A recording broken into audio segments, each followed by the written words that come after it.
है कम कर दीजिए थोड़ा। वह कर्म करने पधारे हुए हैं। आइए बुलंद स्वर में सदगुरु महाराज जी का जय घोष करके अपना रचना को पवित्र कर लें।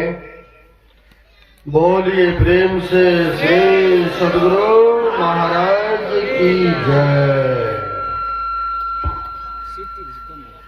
पितु सो माता सगुना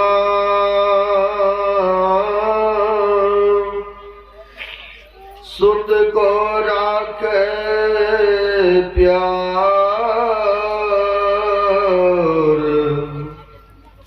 मन से ती सेवन करे,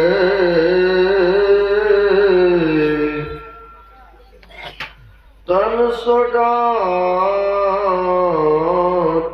रुगार, माता से हरि सौ गुणा, जिनसे सौ गुरुदेव प्यार करे अवगुण हरे,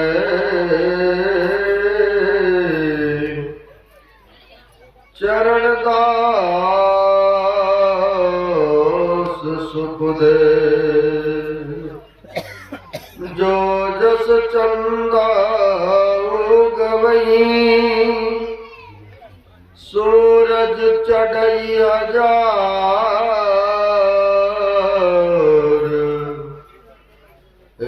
तो चानंद दिया,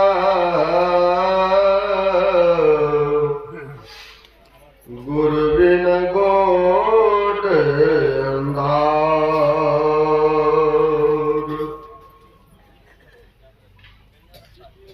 प्रातः स्मरणीय अनुश्री भूषित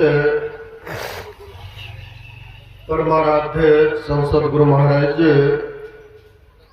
जो कि जन जन में कण कण में व्याप्त हैं, जग उद्धारक जग कल्याणकारक, ऐसे सर्वव्यापक देव भगवान के पाद पद्मों में असंख्य असंख्य बार नमन है। नमन है श्रद्धा की मुक्ति श्रद्धे सकल देव जी महाराज जी को, मंचस्थ पूज्य गुरुजन, मंचासीन पूज्य साधु चरण, उपस्थित सदगुरु के सद भक्तगण, जो मानव शरीर का कर्तव्य है वह कर्म करने हेतु पधारे हुए हैं। बड़े ही भाग्यशाली और पुण्यात्मा है, जो कि धर्म काम के लिए अपने समय दिए हैं।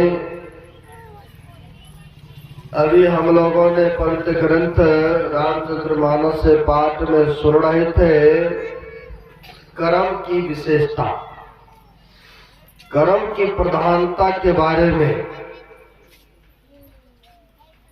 सज्जनों, शुभ करेंगे तो शुभ हम लोगों को मिलेगा नहीं, अगर अशुभ कर्म बनता है तो उसका फल तो दुखदायी न होगा। इसलिए महापुरुषों ने कहा है, सुन रहे थे, यह शरीर रूपी आपका जमीन है।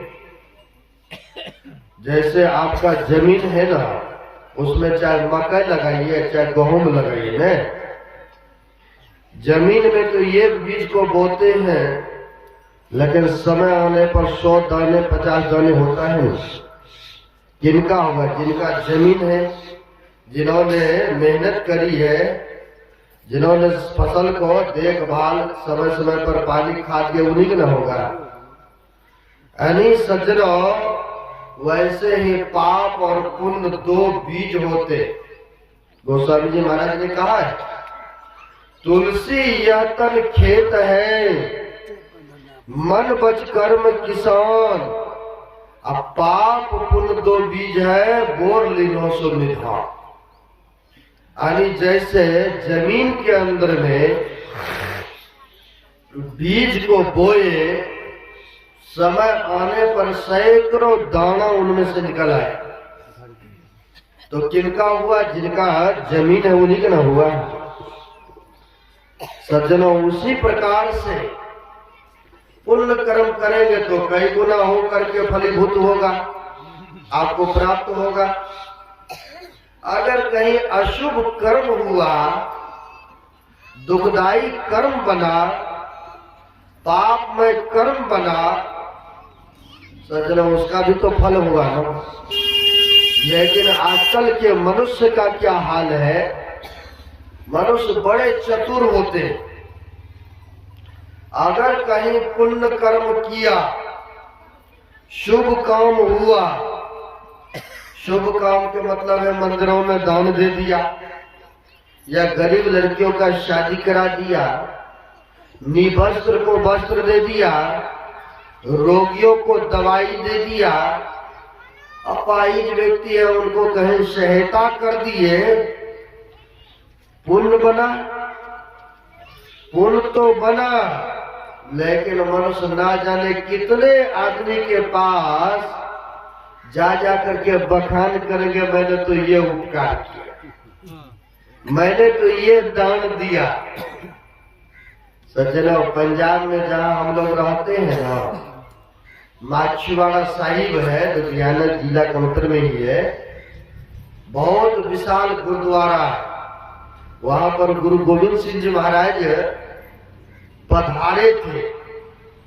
जब औरंगजेब से मुसलमानों से युद्ध हो रहे थे, दूर में चमकौर साहब है 2-3 किलोमीटर हट करके, तो घोड़ा लेकर के आए थे, वहां पर विश्राम किए थे। अभी भी 300 वर्ष से ऊपर हो गया। जिस जंगल में पहले जंगल होते, उस जंगल में वृक्ष के पास में घोड़ा को बांध करके और विश्राम किए थे, वह गाछ अभी भी हरे भरे, और लोग आते हैं दर्शन के लिए। वहां पर उस गुरुद्वारा में जिसको हुआ कि हम दान करेंगे, वह ट्रक में सरिया समेत, ट्रक समेत गुप्त दान चिट्ठी में लिख करके दे दिया, ये गुरुद्वारा को मैंने दान करा, गुप्त दान। अरे किसी को पता न चले है।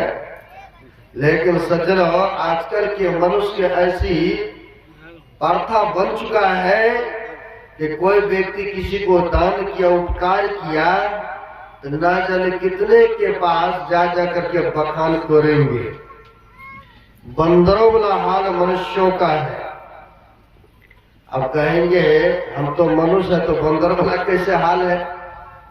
बंदर जाते थे दूसरे के बगीचा में आम खाने के लिए, भालू बंदर। अब जिसका जमीन है, जिन्होंने गाछ लगाया है, खाने थोड़ी देंगे, डंडा रोड़ा तो मारता है उसको, ईटा डंडा मारता रहा। सब भालू बंदरों ने विचार किया कि भाई अपने बगीचा तैयार करते, तो गुठली से ही तो गाछ होता है ना। सब बंदरों भालुओं का मीटिंग पास हो, सब गए एक एक गुठली लिया के रेतीले जगह पर, जहाँ नदी के किनारे देखते ना पर्याप्त जगह है, कहा यहाँ पर लगाते हैं, अपना बगीचा होंगे, खाएंगे। लगाया, जमीन में डाला तो जरूर मिट्टी के तर में।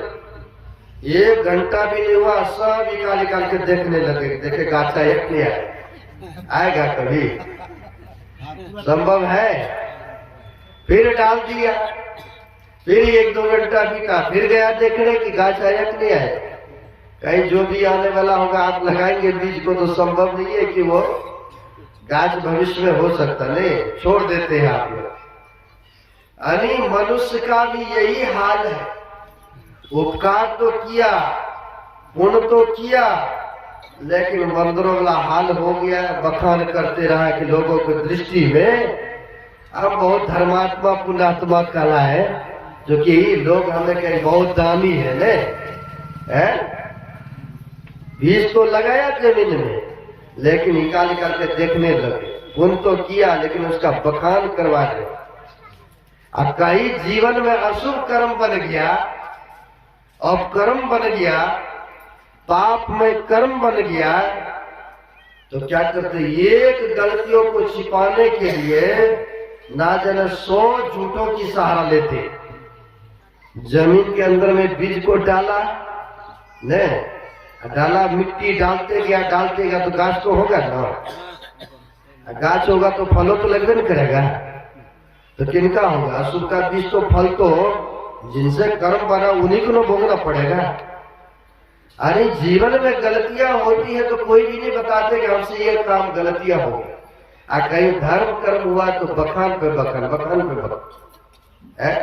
इसीलिए कहा गोस्वामी जी ने, तुलसी यह तन खेत है, जमीन है, इसमें शुभ बीज को बोते रहिए, समय आने पर कई गुना फलीभूत होगा। लेकिन बीज तो बोते हैं, लेकिन कई व्यक्ति ऐसा बखान करवाते रहते हैं। लेकिन सज्जनों, इसको गुप्त रखिए, छिपा के रखिए। और भी महापुरुषों ने कहा, पाप और पारा कभी छिपता नहीं है। रामकृष्ण परमहंस जी महाराज एक बंगाल के संत हो गए, उनका कथन है, गुरु महाराज ने संग्रह किया सत्संग योग में, पारा ऐसी वस्तु है, पदार्थ है, कोई मनुष्य छिपा करके अगर खा जाए, समय आने पर शरीर को फोड़ करके निकल आएंगे। समय आने पर शरीर को फोड़ कर वह निकल आएंगे। ठीक उसी प्रकार से पाप कर्म करने पर एक न एक दिन उसका फल भी भोगना ही पड़ेगा, भोगना पड़ेगा। इसलिए किसी ने कहा है बड़ा अच्छा, पाप छिपाए छिपे नहीं, जो लहसुन को बो, अब गारे तो गड़ी रहे, आपो प्रगट हो। कोई कच्चा लहसुन प्याज खा के आ जाए, बातचीत करेंगे। कई बार आपके जैसे भगत लोग, हम लोग तो नहीं खाते, कई बार आप जैसे भगत लोग आ जाते हैं, प्रणाम पाती किए तो थोड़ा बातचीत भी हो गए, मुंह से उनकी इस्माइल आते हैं, मुशुक आते हैं। लेकिन मैं पूछ देता हूँ कि आप कच्चा प्याज लहसुन खाए भाई, प्याज खा के आए हो?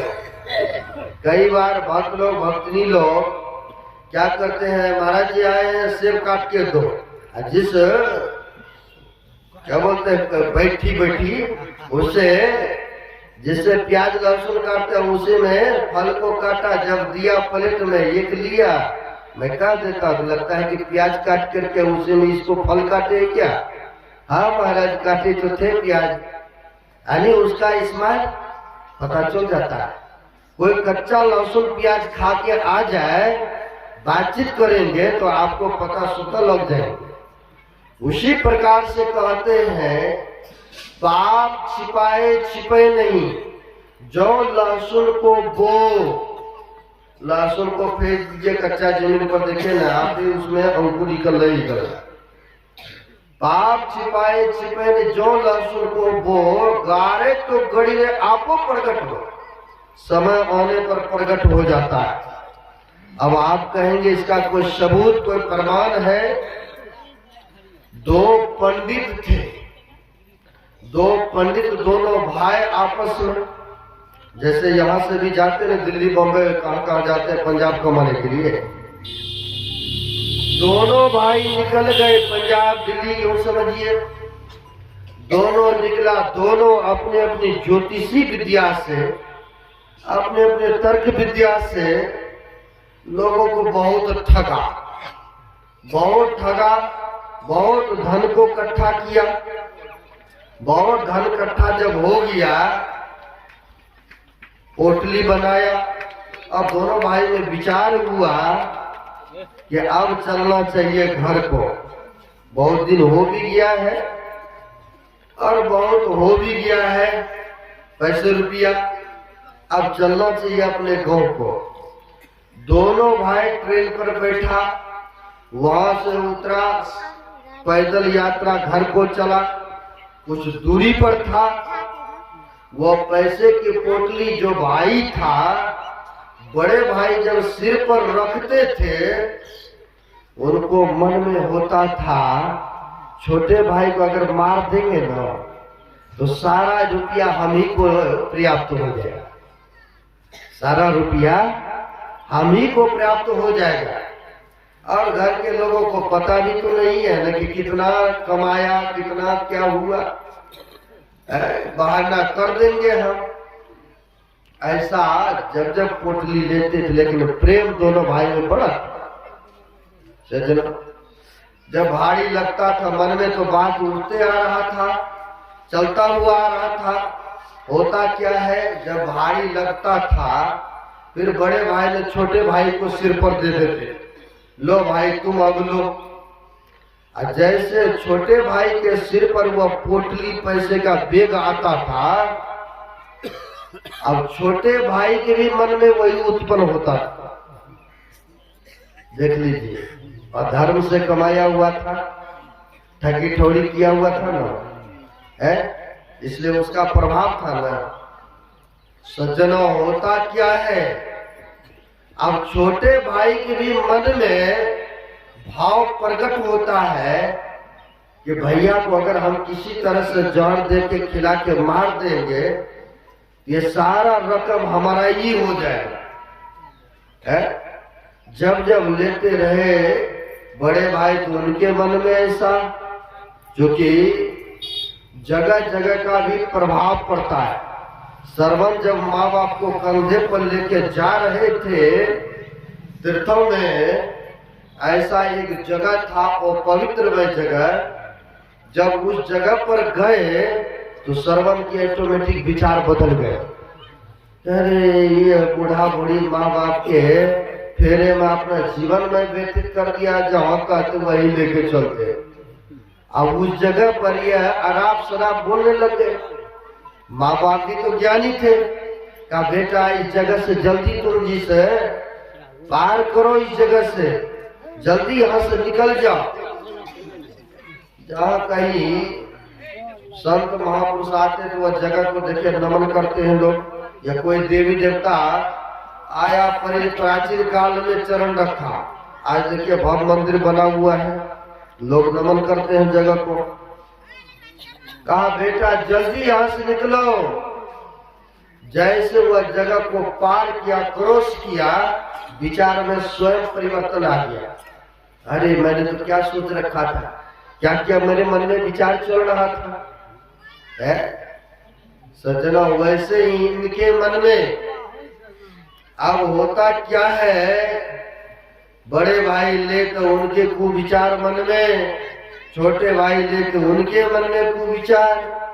अंतिम में घर पहुंचने को था, छोटे भाई ने कहा बड़े भाई से कि भाई साहब ये जो भी रुपया है ना, जो भी कमाई किए हैं, सब आप ही रख लीजिए। अब आप ही रख लीजिए, दोनों भाई का तो उसमें 50-50% होता। बोला ऐसा क्यों कह रहे हो? बोला अब क्या बताओ भाई साहब, घर तो पहुंचने वाला है, लीजिए मैं मन के बात बता देता हूँ। हाँ बोलो, क्या हुआ भाई, क्यों नहीं लेना चाहते हो? बोला भाई साहब, जब जब मैं यह पोटली को सिर पर लेते रहा, पैसे वाला पोटली को, तब तब हमारे मन में ना जाने कैसा कैसा विचार उत्पन्न होते रहा। मन में यह चलता रहा कि आपको अगर मैं मार दूं तो सारा रकम मेरा ही हो जाए, सारा रुपया। जब छोटे भाई ने कहा सुनाया मन के बाद, तो बड़े भाई ने भी कहा भाई मेरा भी मन में तो यही बात उत्पन्न होता था, मेरा भी यही विचार उठता रहा। जब जब मैं भी इस पोटली को अपने सिर पर लिया करते थे, मेरा भी मन में यही चलता था कि छोटे भाई को मार दो, सारा यह रुपया मेरा ही हो जाएगा। अब भाई देखो आपस में हम लोगों को प्यार है, प्रेम है ना, यह रुपया कहीं कहीं कुछ करा देगा, इससे बढ़िया है घर में मत लेके जाओ। घर तो पहुंच गए थे आसपास, सजनों घर के पिछवाड़ा में पोटली को फेंक दिया, खाली गए, चलो जी घर में रहा। शाम के समय में झाड़ू लगाते लगाते उन पंडितों का बहन जो थी ससुराल से आई थी, झाड़ू लगाते हुए जो पिछवाड़ा गए ना, तो देखा पोटली अब देखा तो इनको हुआ कि पहले तो नहीं था पोटली, अभी कैसे ये पोटली यहाँ दिख रहा है? जाकर के देखा, खोल के देखा, कहा अरे इतना रुपया पैसा। अब वो उसको छिपाने लुकाने लग गई, क्योंकि लुका छिपा लेंगे तो अपने ससुराल लेके चले जाऊंगी कल। अब देखिए मन में विचार उत्पन्न हुआ। अब लुकाने छिपाने लग गए, और तब तक में विलम्ब हुआ तो भाभी ने आवाज लगाई। भाभी जब आवाज लगाई तो ये तो था कि लुकाने छिपाने में, जब नहीं आई तो वह आ गई, वहां पर दौड़ के आ गए तो पोटली को छिपाने लग गए। अब जब देख लिया, भाभी ने कहा इसमें क्या है? अब इसने तो भेद खोल देगा, सारा राज तो खोल देगा। अब राज खुल जाएगा तो क्या किए, सोचा भाभी जिंदा रहेगा तब ना राज खोलेगी। है सब्जी काटने वाला बड़ा बड़ा छुरी होता है ना, चाकू, चाकू लिया और भाभी को मार दिया पेट में। 2-4 जगह मारा, उसी जगह घंटी बज गई। अब घंटी बज गए, राम नाम सत्य हो गए। अब जब सत्य हो गए तब तक मैं चिल्लाया रोया। जब आवाज हुआ तो भाई उधर से आवाज देने लगा, क्या हुआ क्या हुआ? अब ये तो डर गए कि इनके भाभी को मैंने तो मार दिया, अब भैया हमको नहीं छोड़ेंगे ने। अब उसने डर के मारे, भय के मारे वही चाकू से अपने में भी 2-4 जगह मार के मर गई। उसी जगह उसका भी राम नाम सत्य हो गए। तब दोनों भाई ने कहा, देखा भाई यह धर्म का कमाया हुआ था, ठगी चोरी किया हुआ था, इसने 2 प्राण ले ही लिया, 2 की हत्या करवा ही दिया। इससे सीख होता है हम लोगों को ईमानदारी की रोटी खाना चाहिए न, शुभ कर्मों को रोटी को खाना चाहिए, सत्कर्मों को, धर्म कर्मों का रोटी खाना चाहिए, जो कि कर्म से नहीं बचते हैं। अगर बचना चाहते हैं, कर्म अगर पीछे कुछ ऐसा बन गया है तो कहाँ जाने से, कौन से कर्मों को करने से बच सकते हैं? अभी आप लोग सत्संगी बने, ऐसे पहले तो हिंसा करते थे ना, सूर्य तो वैष्णव नहीं है, सूर्य में तो चलता होगा मीट मांस मुर्गा ले, शराब दारू भी, आखिर कर्म तो बना है कि नहीं बना? कर्म बना है। अगर चाहते हुआ कर्म को नहीं भोगना पड़े तो सदगुरु महाराज कहते हैं, यही मानुष देह समैया में कर्म परमेश्वर में प्रेम, अब कर्म धर्म को जला खाकर तुमको देंगे ता, यही मानुष देह समैया में परमेश्वर में प्यार, यानी परमेश्वर में प्रेम करेंगे, उनके बतानुसार ध्यान भजन सुमरण करेंगे, और जो भी कर्म ऐसा बना है जला करके भस्म कर दे। हम करते रस्सा, रस्सा को कोई जला करके भस्म कर दे और देखने में उसी प्रकार लगेगा कि टेढ़ा मेरा रस्सा ही, एको को बन पाएंगे? वो तो जल गए ना। उसी प्रकार से संतों के चरण शरण में आने से कर्म फलों से बच जाते हैं। यह संसार है कर्म क्षेत्र, यह कर्म क्षेत्र है। कहा है जो करेंगे पिता करेंगे पिता को मिलेगा, पुत्र करेंगे पुत्र को मिलेगा, पत्नी करेगी कर्म चाहे शुभ करे या शुभ करे उनको फलीभूत होगा। बड़ा अच्छा कहा है पलटू साहब ने, अपनी करनी अपनी साथ, करे सो पावे आपो आप, पूत के करनी पूत को ही मिलता, पिता को करनी पिता को फलता, जोरू को मिलता, खसम को अपना ही कर्म फलता, अपनी करनी से की जीव सब पार उतरता। अरे जो जैसा करते हैं उनको वैसा फल मिलता है, इसमें कोई दूसरे का हिस्सेदार नहीं, बंटवारा नहीं। अगर ऐसा होता तो बाबा नारद ने रत्नाकर को जो कहा था, अरे तुम ऐसे जो अधर्मी काम कर रहे हो, लूट घसोट मार छीन कर रहे हो और भरण पोषण कर रहे हो परिवार को, क्या इसका फल का पाप जो कर्म बन रहा है इसका भागीदारी बनेगा क्या तुम्हारे माँ बाप या पत्नी या बेटा? बोला अवश्य बनेगा। उसने कहे है ना, कह दिया ना, बेटा तुम जैसे मर्जी हमें खिलाओ, हम तो वृद्ध हो गए ना, वृद्ध हो गए, तू जैसे मर्जी चाहे मेहनत करके कमा के खिलाओ, चाहे चोरी बदमाशी छीने छोड़ी करके खिलाओ, हम इसका पाप का भागी क्यों बनेंगे? तब ना उनको वैराग्य हुआ, तब ना बाबा नारद के चरण पर गिरा है। वही कहते अपनी अपनी करनी अपनी अपनी साथ। इसलिए सज्जनों सोच समझ करके कर्म को करना चाहिए। जब भगवान राम को भी कर्म ने नहीं छोड़ा, क्यों जंगल जाना पड़ा, क्यों पत्ते की शैया पर सोना पड़ा है? सुन रहे थे ना अभी, भूमिषाद को बड़ा विषाद हुआ, मन में बड़ा दुख हुआ, तुम कहीं मैंने अच्छा नहीं किया। बेशक भरत भैया को दे देते उनको राजपाट सब कुछ, लेकिन यह सुकुमार जैसे इनको वनवास तो 14 वर्षों के लिए भेजते ना, नहीं राम हुआ। तो लक्ष्मण भैया से कहने लगे गुनिशार, कहीं मैंने ठीक नहीं किया, तो उसी पर कहा काहुन को सुख दुख कर दाता, निज कृत कर्म भोग सुनहु भ्राता। बोले लखन मधुर मृतवाणी, ज्ञान वैराग भक्ति रस शानी। अनेक कोमल मीठी वाणी से बोले, क्यों झूठी दोष लगा रहे? कई बार सत्संगी लोग भी आते, बाबा इतना बड़ा गुरु महाराज ने दुख दे दिया सिर पर।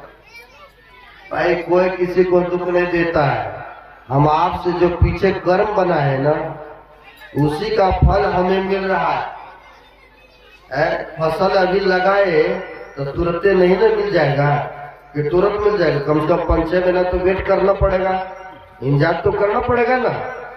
पिछला जो कर्म किए तो अभी भोग रहे, अभी जो करेंगे आगे चल करके फलीभूत होगा। कई माई लोग कहते इतना दान पुण्य करता हूँ, इतना शुभ काम करता हूँ, इतना सत्संग ध्यान भी करती रहती हूँ, अब फिर भी दुख पीछा नहीं छोड़ रहा। भाई पीछे जो कमा का है तो उसे तो अभी लेना पड़ेगा ना, हिसाब किताब भोगना पड़ेगा ना। अभी जो कर रहे हो भविष्य में मिलेगा। अब यहाँ पर वही बात कहे हैं कि क्यों झूठे किसी को दोष लगा रहे। अगर कहीं भगवान राम वनवास काल नहीं जाते तो हम आप जानते हैं दशरथ का प्राण अंत नहीं होता। और जब राजा दशरथ का प्राण अंत नहीं होता, श्रवण के माता पिता ने जो श्राप दिया था, राजा दशरथ से जो कर्म बना था वो सत्य होता, सिद्ध होता, नहीं होता है। श्रवण को तीर मारा, शब्द भेदी बांध चला करके, जब पानी लेकर के गए, लीजिए पी लीजिए, कहा ये तो हमारा पुत्र का आवाज नहीं है, आप कौन, मेरा पुत्र कहाँ है? तब राजा दशरथ ने कहा हमारे बाणों से आपके पुत्र मारे चले गए, आप कृपया पानी तो पी लें, आप उसको लेकर चलेंगे, हम अपने राज्य भवन में अयोध्या में वहीं सेवा सत्कार करेंगे, आप जल को ग्रहण कर लीजिए। अरे हत्यारा, तुमने हमारे पुत्र को मार दिया, जाओ हम श्राप दे रहा हूं, जैसे हम पुत्र के वियोग में अपना शरीर का परित्याग कर रहा हूं, समय आने पर तुम्हें भी पुत्र के वियोग में शरीर का परित्याग करना पड़ेगा। अगर कहीं राम भगवान वनवास नहीं जाते तो राजा दशरथ का प्राण नहीं अंत होता, और उसी के वियोग में न हाय राम करते हुए राजा दशरथ ने शरीर का परित्याग किया है ना। अब कहेंगे चलिए वो तो राजा दशरथ को बना था कर्म, लेकिन राम भगवान को तो कष्ट हुआ। अगर वनवास नहीं जाते तो बाबा नारद के जो श्राप था, जो विष्णु भगवान आए थे विश्वसुंदरी को कहा था, अरे नारद भगवान ने कहा, देखा यह तो सुंदरी है, इनसे जो विवाह कर लेंगे, मैं केवल संक्षेप दिखा रहा, विस्तार रूप में नहीं, कहा इनसे जो विवाह करेंगे वह तीनों लोगों का मालिक बन जाए।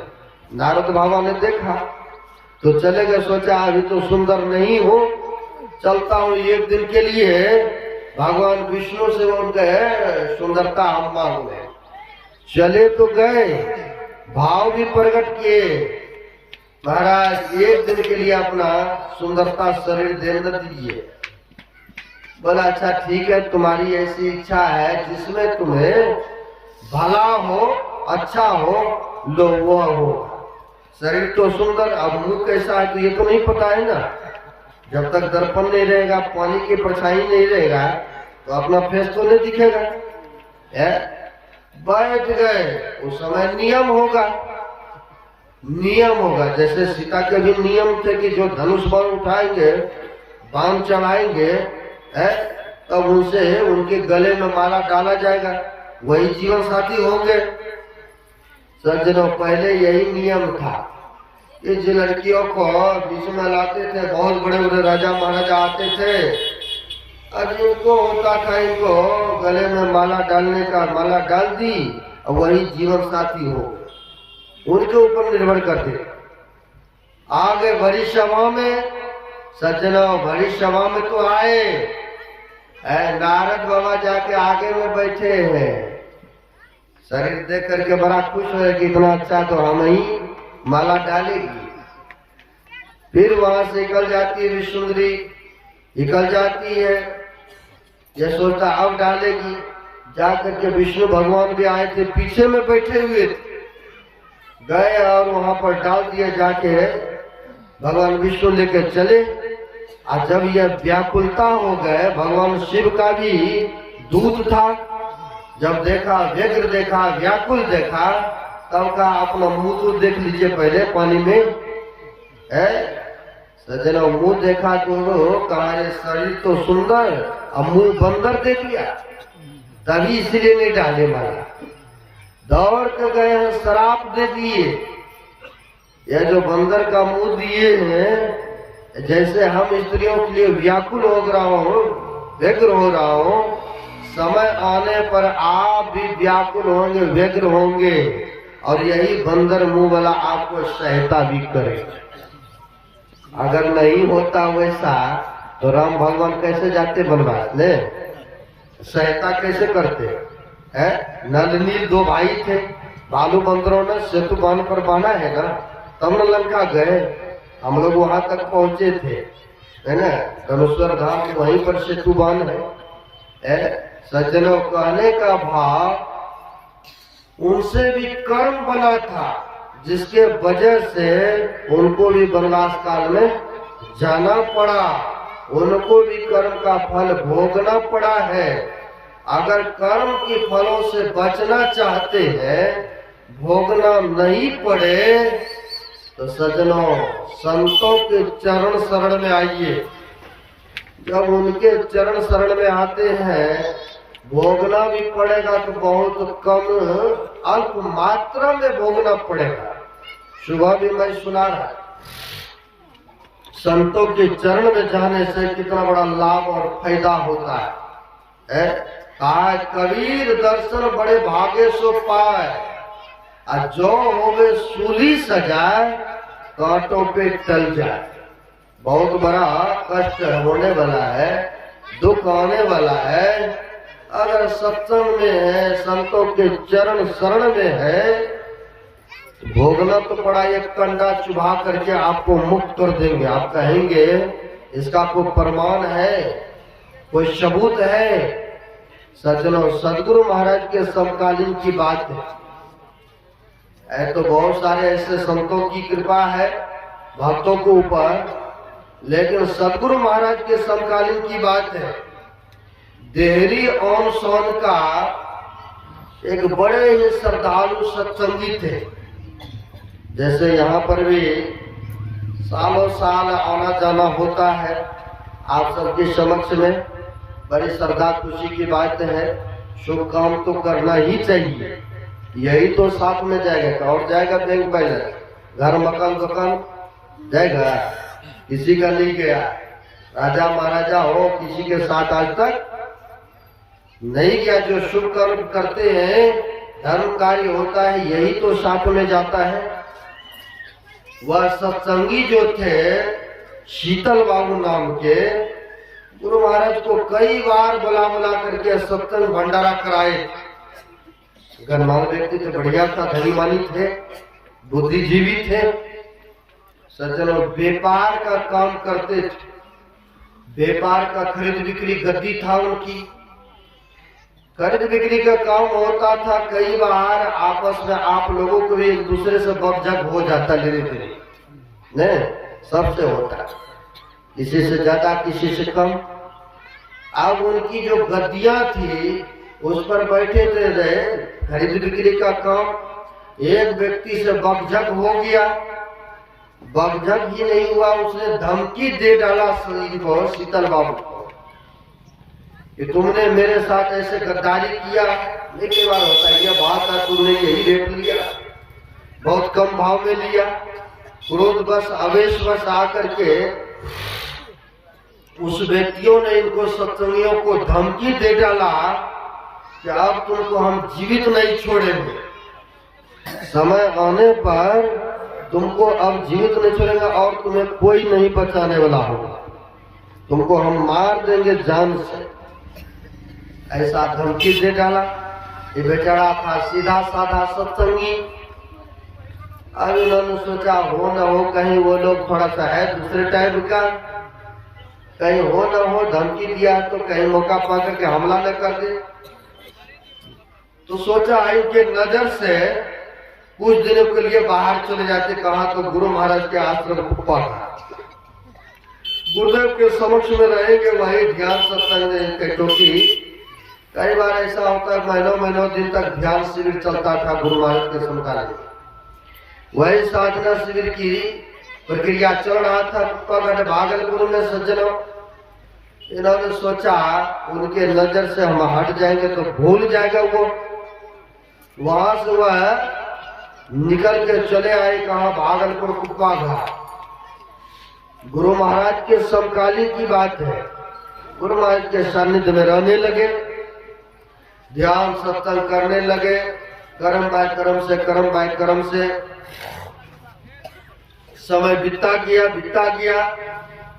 जब ध्यान साधना शिविर का आयोजन संपन्न हुआ, सबको कल अपने अपने घर जाना था, तो शीतल बाबू को भी अपना घर जाना था। सज्जनों, शाम के समय में अभी भी हम लोग इधर गए थे, व्हीलचेयर अभी भी है, गुरु महाराज की गाड़ी भी है, जिस गाड़ी से गुरु महाराज प्रसार करते थे, अभी भी रखे हुए कार्यालय के ऊपर में। और जहाँ गुरु महाराज शयन करते थे, विश्राम करते थे, वहां पर व्हीलचेयर भी है, बेड भी लगा हुआ है, भक्त लोग दर्शन करते हैं। वह व्हीलचेयर पर गुरु महाराज को सेवक लोग घुमा रहे थे और सब सत्संगी प्रेमी पीछे पीछे घूम रहे थे। कई बार ऐसा शुभ अवसर मिला है, महर्षि साईं स्वामी जी महाराज के मनियारपुर में ध्यान साधना में जाते रहे और बहुत सारे श्रद्धालु भक्त लोग उनके पीछे पीछे घूमते, हम लोग भी घूमते रहते थे। अब वैसे ही ठीक वहां पर सब भक्त लोग घूम रहे थे और घूम फिर करके जब बरंडे में आए, व्हीलचेयर को खड़ा दिए और चारों बगल से भक्त लोग दर्शन के लिए खड़े। अब शीतल बाबू को मन में हुआ कल तो चला ही जाएंगे, सो क्यों नहीं गुरु महाराज के चरण एक बार स्पर्श कर लो, चरण छू लो। वह सबके बीच से निकल करके चले गए गुरु महाराज को नमन करने के लिए, चरण छूने के लिए। और जैसे चरण छुए, गुरु महाराज तो अंतर्यामी महापुरुष, हो सकता है गुरुदेव की ही प्रेरणा से वो आजकल का आए होंगे। कैसे चरण छुए तो पूछा कौन, तो सत्संगी ने कहा शीतल है हम हजूर, शीतल है। कहा नहीं नहीं तुम शीतल नहीं हो सकते हो, शीतल बाबू तो बहुत धनी मानी आदमी है, तुम शीतल बाबू नहीं हो सकते हो। नहीं हजूर शीतले हैं हम। बोला शीतल है। सेवक ने भी कहा हाँ हजूर ये शीतल बाबू है, देरी ओम सोन के। गुरु महाराज कई बार उनके स्वनिवास स्थान पर गए थे सत्संग करने, है ना, सत्संग करने गए हुए थे। सज्जनों होता क्या है, कहा ये शीतले बाबू है, कहा हाँ हजूर शीतले बाबू है। कहा इसका वस्त्र को खोलो तो। अब बड़ी सभा में बहुत आदमी है, सबके बीच में कह दिया इसका वस्त्र खोलो। अब गुरुदेव की आदेश न जाने संतों की लीला, संतन की गति न्यारी है। सज्जनों आदेश हुआ तो शीतल बाबू का कपड़ा खोल लिया। अब खुलवा करके कहा इसको चितांग लेटा दो, सुला दो। अब सुला भी दिए। कहा इसके सीने पर 10 ईटा यहाँ से वहां तक पेट तक रख दो, सीना पर 10 ईटा रखो। आया है उसमें 4 ईटा तो पास में था, उसको सुता करके 4 ईटा सीने पर रख दिए और ढूंढ रहे थे। एक सेवक ने कहा हजूर छोड़ दिया जाए, बड़े आदमी है, बड़ा आपका सेवक है, छोड़ दिया जाए। वहां सुनते डांटे उनको, तुम चुप रहो, हम क्या करना चाहते तुम लोगों को नहीं पता। आगे हम लोगों को क्या पता, हम लोगों को क्या पता, आपको क्या पता संत क्या करना चाह रहे हैं, नहीं पता है। संतन की गति कोई है, दादू जाने न कोई, उनकी तो गति ही न्यारी है। सज्जनों 4 ईटा रखा सीने पर, रखने के बाद में कहा अच्छा अब कपड़ा को इसको पहन लेंगे, है ना। कपड़ा पहना। अब वह सोचा कि चलिए गुरु महाराज जो किया ठीक ही किया मेरे है। कई बार आजकल के सेवक को कह देंगे कि इधर से इधर करो, ये काम करो, कहेगा हम इतना अच्छा किरदार कपड़ा पहने हैं, गुरु महाराज ने हमको ये काम बता दिया है, गंदा सुंदर कपड़ा लग गया इसमें कपड़े में है, जो काम नहीं करने को वही काम बाबा जी महाराज करवा लिया हमसे। यही ऐसा कहते करने के लिए सेवक तैयार नहीं होते हैं, जल्दी कहेंगे इसको तो वो किसी और को कहेंगे करवाने के लिए, वो महाराज जी का काम करने दीजिए। हमने भी कई बार जूता उधर रखता हूँ, जो हमारे साथ में होते कहते हैं जूता लिए, तो वो दूसरे को आदेश देते जूता पकड़ के लिए ये हाथ से। कई बार ऐसा होता है ना, लेकिन अपने से जल्दी नहीं करने के लिए सक्षम बहुत ऐसा है। सज्जनों वहां पर होता क्या है, उन्होंने सोचा जो किए हमारे लिए गुरु महाराज ठीक ही किए होंगे, जो किए होंगे ठीक ही किए होंगे, उनको विश्वास था गुरु महाराज के प्रति, है ना। रात्रि व्यतीत हुआ सज्जनों, सुबह हुआ, ट्रेन पकड़ा और अपने घर को चले। चले तो वहां घर गए, काफी दिन हो गए थे, दुकान नहीं खोले थे। मन में हुआ कितने दिन हो गया है, अब वो लोग भूल गए होंगे, है गुरु महाराज के सानिध्य में होके आया हो तो हमको कौन कुछ क्या बिगाड़ेंगे, ऐसा इनकी था मन में। उन्होंने दुकान को खोला, सोचा काफी दिन से बंद है, खोलना ही चाहिए। खोला दुकान, लेकिन जिसने धमकी दिया था वो देखा करते थे ये चला कहाँ गया, घेरा मारते रहते थे। लेकिन संजोग से दूसरे दिन ही वह दिख गया शाम के समय में कि दुकाने पर बैठे हुए हैं। अब सोचा इसको ज्यादा वक्त नहीं देना चाहिए, ये डर से भाग गया था, लेकिन आज दिख रहा है। सज्जनों देख लीजिए क्या किए उन्होंने। जैसे गंधारी में जब देखा 99 पुत्र हमारे युद्ध में मारे चले गए, कोई भी अग्नि देने लायक भी नहीं रहा, एक ही तो बचा है दुर्योधन, जो अपने आंख पर पट्टी बांध रखी थी। कहे थे न जाओ स्नान करके आओ, और तुम्हें हम दृष्टिपात करेंगे, क्योंकि उनकी शक्ति थी ना आंख में। लेकिन भगवान की लीला थी, स्नान करके तो आ रहे थे, देखा भगवान कृष्ण, अरे तुम इतने बड़े हो गए, ऐसे जा रहे, कुछ घास भूसे पहन लो। नहीं, अपना जंगट्ठा में भीम का गदा लगा है, उसी कारण से मृत्यु हुई। देखा दृष्टिपात करके, शरीर तो वज्र हो गए, लेकिन जहां आवरण था वहां नहीं हो पाया।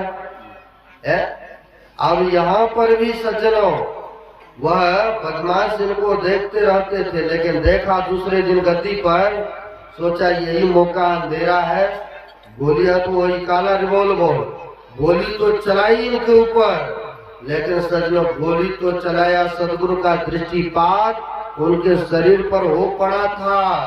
गोली तो चला, लेकिन एक भी गोली नहीं लगी, एक भी गोली नहीं लगी।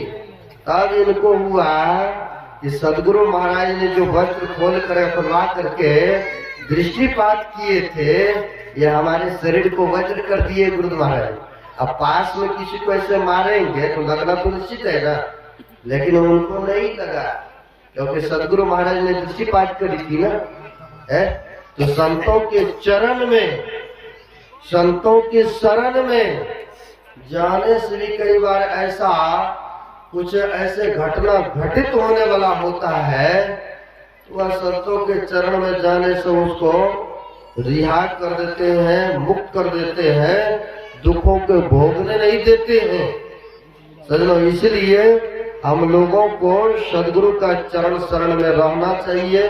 अगर कुछ ऐसा कर्म बना है उनसे बचना चाहते हैं तो संतों के शरण में आइए।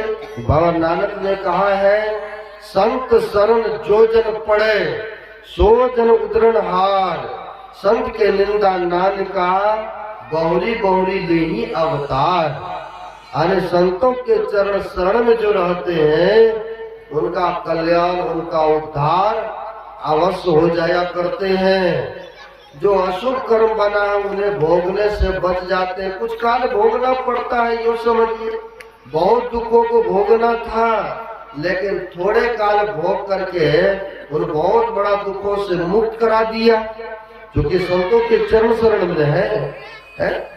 इसलिए संतों के चरण शरण में, और कहीं जाने से संभव नहीं है। और कहीं जो चले जाएंगे, सोचेंगे तीर्थों में जा रहे हैं, मंदिरों में जा रहे हैं या स्नान कर रहे हैं, वहां जाएंगे तो कर्म से, कर्म फलों से बच जाएंगे, ऐसा नहीं है। महापुरुषों ने कहा बहुत बड़ा पाप बना है, बहुत जीवन में अशुभ कर्म बना है। तो आया है भगवान कृष्ण ने गीता में कहा है, ब्रह्म हत्या सहस्त्राणि गुरुम हत्या शतानि च एतानि ध्यान योगस्य दहति अग्नि निर्बंधनम। यानी सज्जनों, गुरुम हत्या, जैसे बच्चे गर्भ में रहता है उनको दवाई जड़ी बूटी से खत्म कर दे, ऐसा बहुत जगह होता है, किया है लोगों ने। उनका भी पाप अगर बन गया है, ब्रह्म हत्या, ब्राह्मणों को हत्या कर दिया, गौ को वध कर दिया है, उनका भी पाप बना है बहुत। अगर चाहते हैं इससे बचने के लिए तो कहते हैं ईंधन जलावन लकड़ियों को कहते हैं।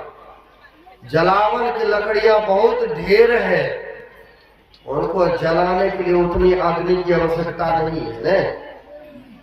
बहुत लकड़ी का ढेर है तो उनमें एक चिंगारी अग्नि डाल दीजिए, ढेर के ढेर लकड़ियों को जला के भस्म कर देता है कि नहीं? उनको जला करके राख कर देते, भस्म कर देते हैं। उसी प्रकार से गुरु का मंत्र, गुरु का ध्यान जो लेकर के जब सुमरन ध्यान करते हैं, बहुत जीवन में अशुभ बना उनको जला करके भस्म कर देते हैं। जैसे दूध, क्विंटल के क्विंटल दूध है, उनको जमाने के लिए मात्र 500 ग्राम या 250 ग्राम दही को डालते हैं, तो देखिए दही ने दूध को अपने जैसा कर लेते हैं कि नहीं? दही बना दिया कि नहीं है? सज्जनों, वैसे होते गुरु का मंत्र। बहुत ऐसा अशुभ कर्म बना है पाप में कर्तव्य बना है, अगर चाहते उन्हें नहीं भोगना पड़े तो संतों के चरण शरण में आइए, उनसे शिक्षा दीक्षा लेकर के उनके कहे अनुसार चलेंगे, तभी हम आप वो कर्मों से बच सकते हैं। कहने सुनाने के लिए तो बहुत बातें हैं, आगे नहीं बढ़ेंगे, क्योंकि हमारे श्रद्धेय सकलदेव जी महाराज ने कहा तो कम से कम 1 घंटा तो कहबे करिए, 5:30 बजे तक इनका हमने आज्ञा का पालन किया है। अब एक भजन हमारे गायक सबसे सुन लीजिए, तेरे आध्यात्मिक आरती होंगे। आप सबों के लिए पुस्तक भी आई हुई है, अच्छा अच्छा गुरु महाराज का स्वरूप है, कई पुस्तकें हैं, गुरु महाराज की लॉकेट है, नए साल का कैलेंडर है, बाहर में लगा हुआ है। आप लोग अवश्य जाए, एक भेंट के स्वरूप में, यादगारी के स्वरूप में एक जरूर ले पुस्तक। यही आप लोगों के लिए शुभ संदेश रहा आज के लिए। अब वाणी में विराम। बोलिए प्रेम से श्री सद्गुरु महाराज की जय।